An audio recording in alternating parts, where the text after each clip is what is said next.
Sing unto Yahweh, let all the earth call. Bless his name and show forth his salvation from day to day. Declare his glory amongst the... Shalom, shalom, Israel. It's Brother Raya here, and we're back for another video. This is Isaiah 53, and is Jeremiah the Weeping Prophet, part 2. Okay, and in part 2, we are going to deal with this verse right here. We're going to deal with Isaiah 53 and 1, but mostly we're going to deal with Isaiah 53 and 8.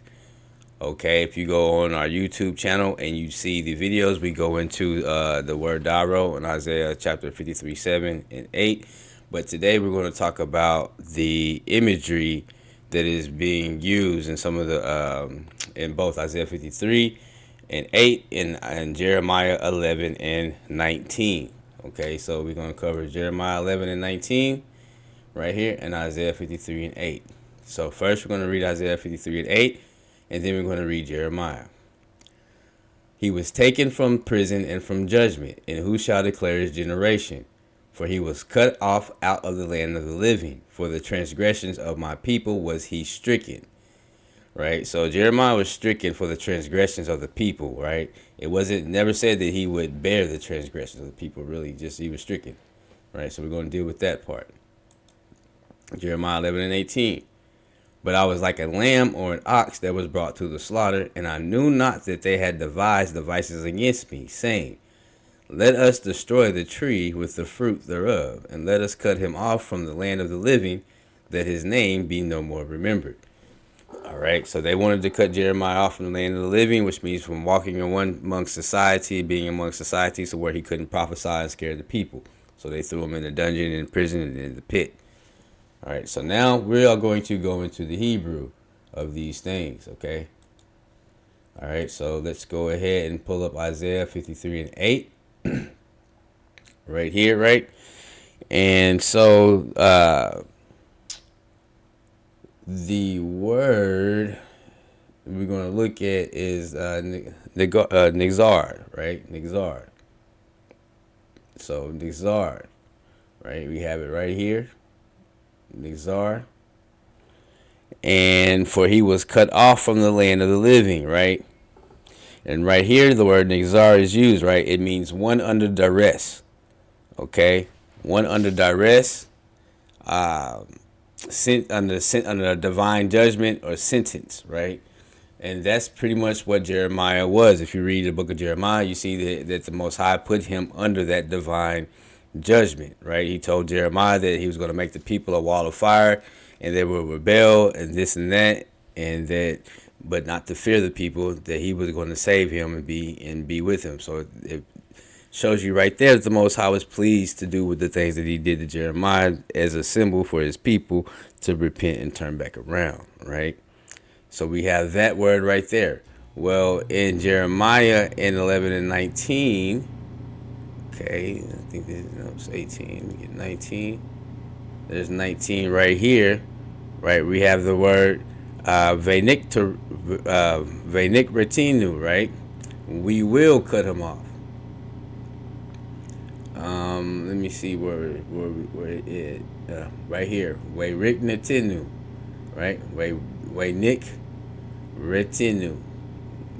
You have the preposition Vav right here, and we'll cut him off. We'll cut off, and we'll cut off, right?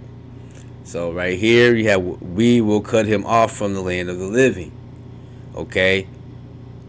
Now, this is a nifal perfect passive, right? So he was cut off in Jeremiah. It is nifal kohortav. Okay, nifal kohortav, right? And the is actively the physical act of cutting off by humans. It is active and violent. And so you see this in Jeremiah with all the things that he was going through, right? So it says right here, let us cut him off. We will cut him off. It shows active collusion by his enemies. Active collusion, right? Active collusion. Okay? And if you go and read part 1, if you haven't watched part 1, go watch part 1 and then come back and watch this right here, or you're going to be lost, okay? Or you're going to be lost.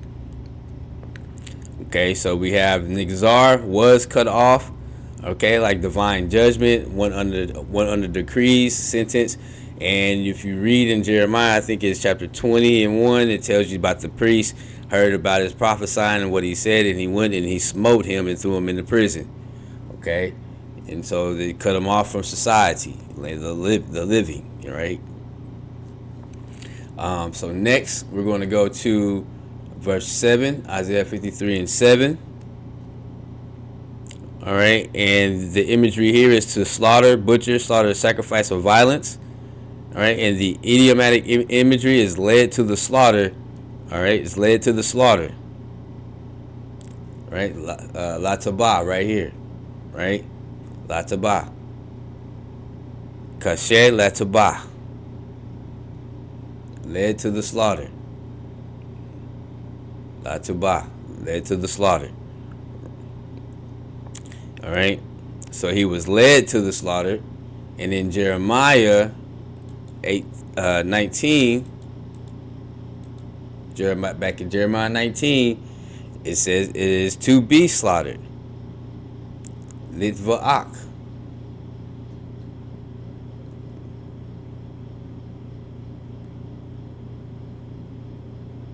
Right? Right here. Litva'ak.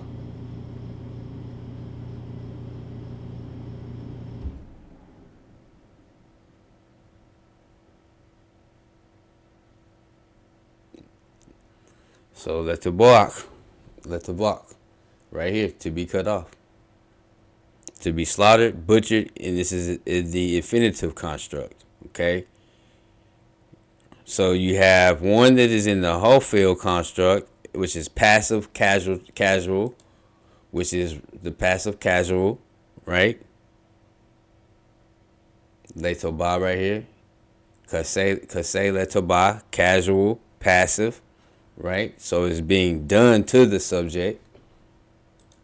And then you have letobah here, where it is infinitive. It is brought to the slaughter. It's very evocative of sacrificial slaughter imagery. So you have the same imagery, some of the same words used right here. Okay?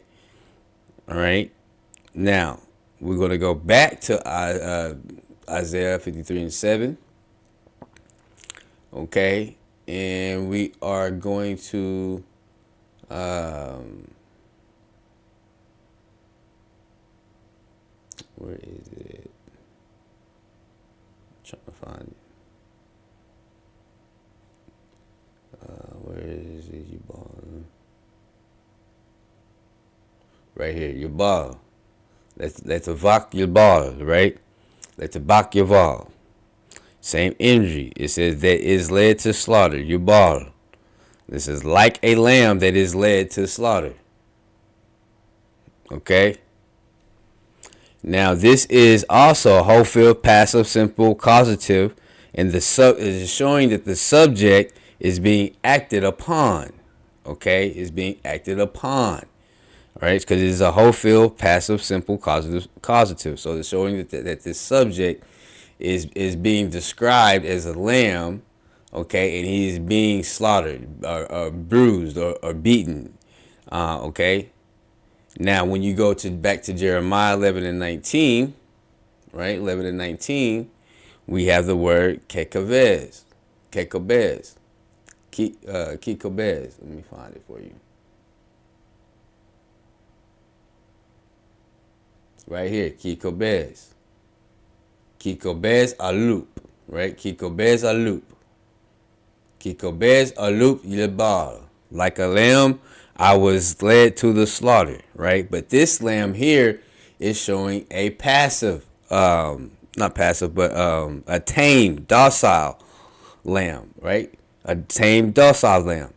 The other one was showing a lamb being led, a passive lamb being led, okay? So he was being caused to be slaughtered, and right here it is showing you that it is a docile lamb and gentle, right? And it becomes an adjective, right? It becomes a loop becomes an adjective. A loop becomes an adjective because you have the noun right here, and it starts with What I need, right? What I need. Because I was like a lamb led to the slaughter. Okay. Wa'ani kekobez alup yabal letovak. I was like a lamb led to the slaughter, right? And if you notice, the reason why this is an adjective, because if you look in the Strong Concordative, it'll show you that it's a noun, but it's really showing it's modified. It's showing it as an adjective because it's modifying this noun right here, right? We have the masculine singular wa'ani, the I, the hierarch yod, makes the I sound. So you have ani, ani means I. So you have wa'ani, I was. And so you have kekobez, alup, yabal, letobak, right? Letoboak. Like a lamb, I was led to a slaughter. And if you notice, there's no vowel under the aleph right here. If it was a vowel under the aleph, then it would be stay a noun. But since there's no vowel under the not the aleph, but the lamed, there's no vowel under the lamed right here, then it becomes an adjective modifying this noun right here, okay? And so right here is showing you that it is docile compared to this lamb that is passive and passively being led to the slaughter. This lamb right here is tame and docile while being led to the slaughter. So the same imagery is being used in those verses right there, okay? And we're going to go some more. Next, we're going to go back to Isaiah 53 and 8. Okay? Got my notes. Isaiah 53 and 8. We're back here again. Right? And so what we're going to look at is... we did a video already on generation. Who considers his generation? And it's Daro. Okay? And it is to remember. But we have the word Yitzkar in here. So let me find Yitzkar real quick.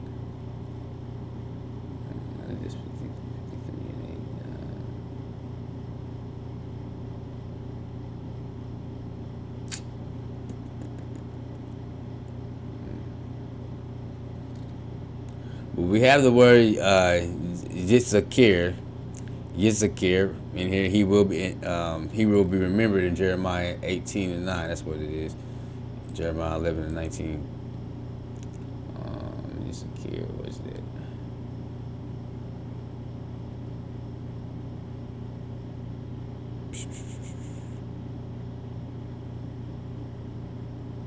Right here, Lo Yitzkir. Right here, Lo Yitzkir.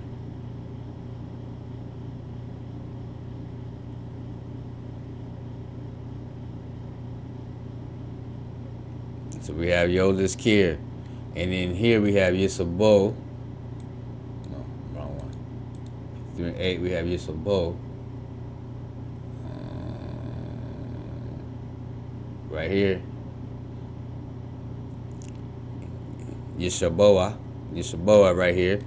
We have Yeshaboah right here in Isaiah 53 and 8, right? Who will consider his generation? This is a related memory and consideration. So this person, this servant, who's going to remember this servant?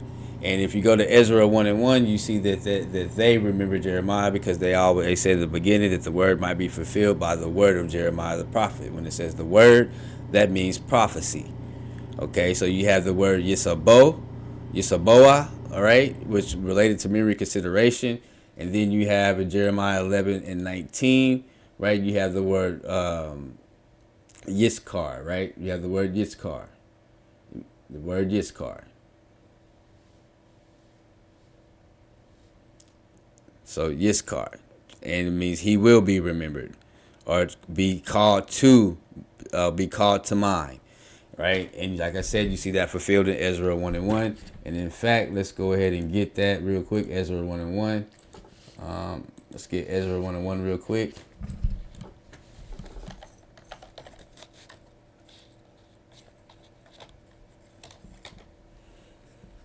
Ezra 1 and 1. Now in the first year of King of Persia, that now in the first year of King of Cyrus, King of Persia, that the word of the Lord by the mouth of Jeremiah might be fulfilled. That the word of the Lord by the mouth of Jeremiah might be fulfilled. Right? So there you have that. You have that Yitzkar, right? To be remembered. That's where you have that fulfilled right there. Okay? And let's see here. Like call to mind, lineage, be remembered. Let's see, both represent cut off, left without witness, right? The one in Jeremiah, Yitzkar is now feel imperfect, will be remembered, be mentioned again, right? And I just show you where that was fulfilled in Ezra 1 and 1. In the context of his enemies, hoping his name be forgotten. Why? Because Jeremiah was stoned in Egypt. You know, the legend says that he was stoned in Egypt for preaching repentance and turning back to Torah, and everything that happened to him for following the Most High's ways and following the Most High and preaching repentance and prophesying that the Babylonians were going to come and destroy the temple and etc. Okay, and so he got a lot of enemies, from the priests to the royalty to all that. And so, he was called to remember it. And so he fulfilled that. You see that Ezra 1 and 1.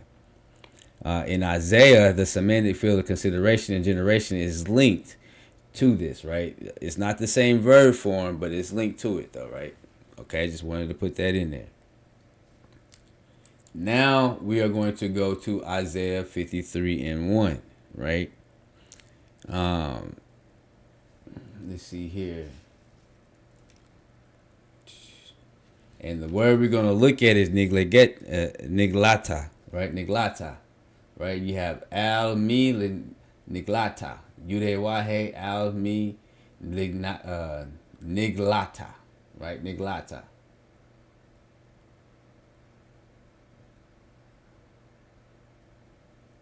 Uzeroa yuhe lahe al mi niglata,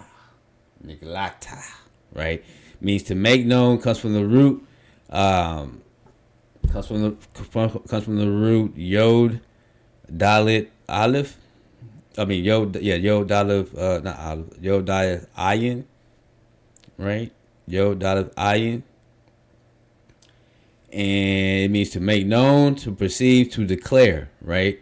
And so niglata is showing you that it's becoming visible or it's becoming uncovered. And it's non-communicatable. So it's not being told, it's somebody discovering something. So it's telling you right here that this person who has discovered that this report. And Jeremiah tells you that, that the Most High had made known to him everything. And let's see here. Let's go back to Jeremiah. The word, and it says the word that came to Jeremiah from the Lord, right? So he had made known. Let me see here.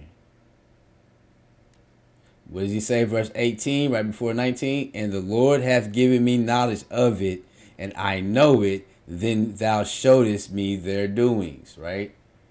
Right? So that right there, niglata, right? To make known, to reveal.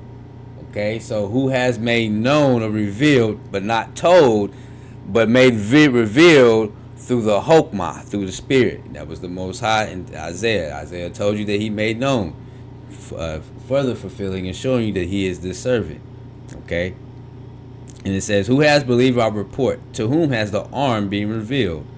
Right? But while not the same root, the theme of knowledge, revelation, is along the same lines and the same. Okay? Now, let's go to 11 and 18. Jeremiah 11 and 18. Right? So right here, 11 and 18. Right? And we're going to look at the word hoda'ani, right? Hoda'ani, right here. Hoda'ani. Hoda'ani.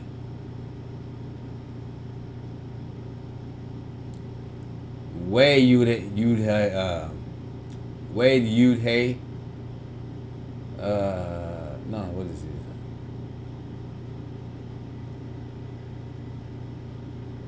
Way hawa.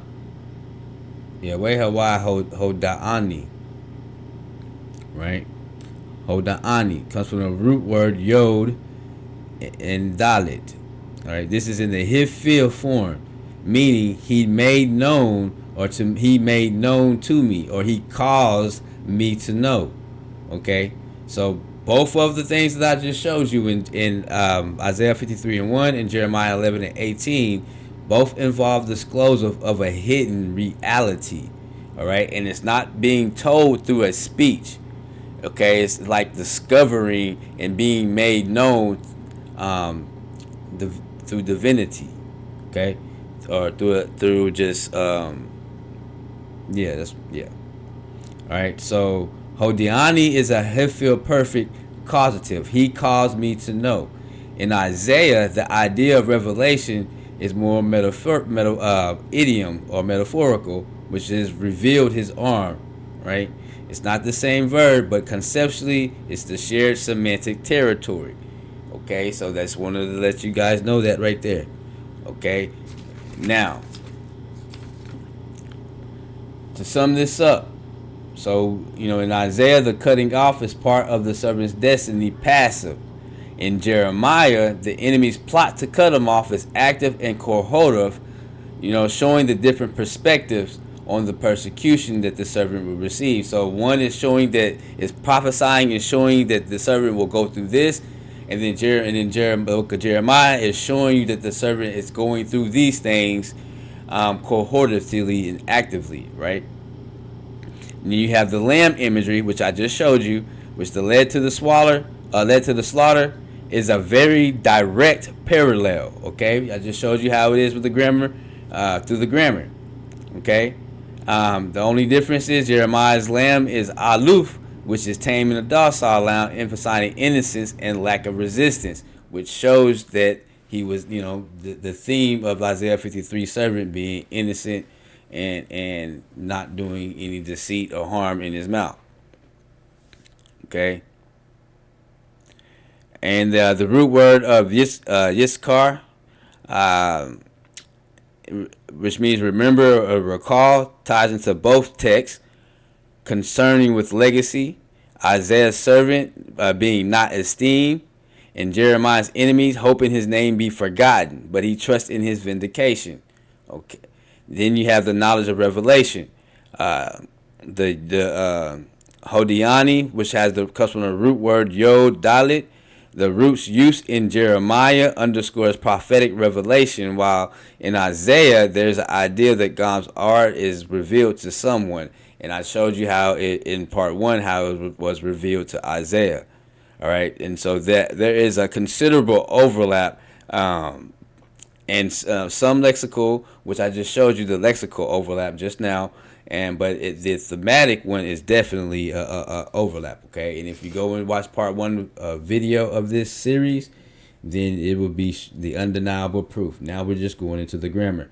The next video we're going to go and show you all the idioms in Isaiah 53. Okay, we're going to define what an idiom is, and then we're going to show them all to you. Okay, and so between Isaiah 53, the entire chapter, and Jeremiah chapter 11, verses 18 through verses 20, there are 16 shared vocabulary items between them. Okay, these shared roots don't mean that they're quoting, but it's showing that they reflect the poetic vocabulary and the thematic renaissance.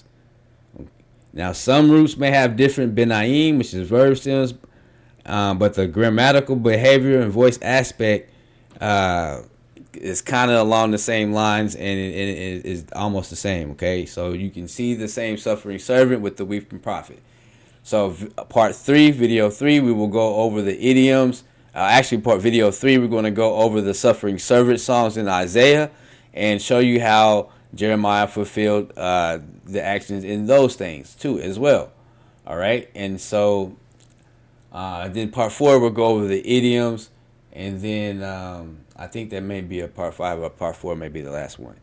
But thank you for tuning in. If you got this far in, 24 minutes in, I told you it wasn't going to be as long as part 1. It's going to be quick. Just going over a couple of verses.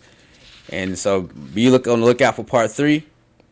Hit the like button, hit the subscribe, and tune in. And check out our channel and our videos we put up in the past, and check out our community tab or our post tab, because we post a lot of information there and a lot of things with Hebrew grammar, and just post a lot of things there that you might find interesting and whatnot. So leave us a comment, hit the like and subscribe button, share the video, let us know what you think of the video, let us know what you think of what I showed. If you agree, disagree, tell us why you disagree, tell us why you agree.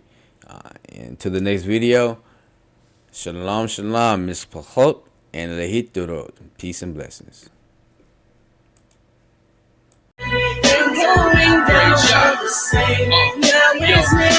Sing unto Yahweh a new song. Sing unto Yahweh, let all the earth call. Bless his name and show forth his salvation from day to day. Declare his glory amongst the heathens and wonder amongst the people. Every morning and evening I give him praise. The false gods are vain by the Most High. The skies was made, nothing new under the sun. Yeah, these times don't change. I guide my steps, directed, devise my ways. Honor and majesty, my Yah retain. Beauty is in the sanctuary amongst the saints. Give Yah glory and strength. Search far and wide across the seven seas for a sign, but never seen a God alive like Yah, my Elohim.